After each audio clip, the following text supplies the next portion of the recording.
Now that we've assembled and stowed all the gear, let's make sure the boat is ready to go. This is where our walk-around or pre-flight inspection takes place. Remember the pre-flight pilot thing that we talked about? You would be amazed at the number of people who have forgotten the drain plug. Most of us, them, won't admit it, but it does happen. That's one of the reasons we recommend a checklist.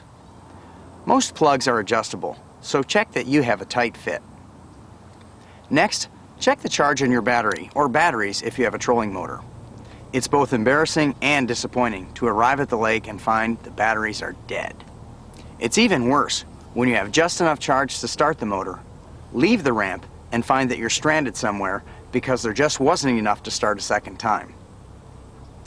While we're checking the charge, let's go ahead and check the fluid levels as well. It's a good idea to be sure the bilge pump is working. With the boat outside of the garage, hose a small amount of water into the bilge, turn on the switch, and see that it pumps water overboard. Be sure not to stand in the path of the hole where the water exits.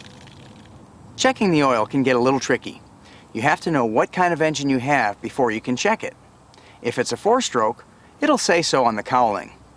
A 4-stroke must be checked by removing the cowling and pulling the dipstick, just as you would on your car.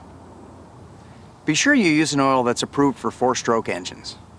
If you have a 2-stroke, you'll have an oil reservoir on the engine with an access cap, or the reservoir will be inside the boat where it is easily accessible. In this case, be sure to use an oil that's approved for a 2-stroke engine. Refer to your owner's manual for the recommended oil. It's always a good idea to carry some extra oil for your engine when you take to the water. This will cover you if you read the oil level improperly or run so long that it's time to add more. Time flies when you're having this much fun. Not much you can do here. Simply turn the steering wheel and make sure the engine turns with it, and the operation is smooth. If you have a built-in fuel tank, turn the key to on, not start, and check to see that you have adequate fuel for your mission.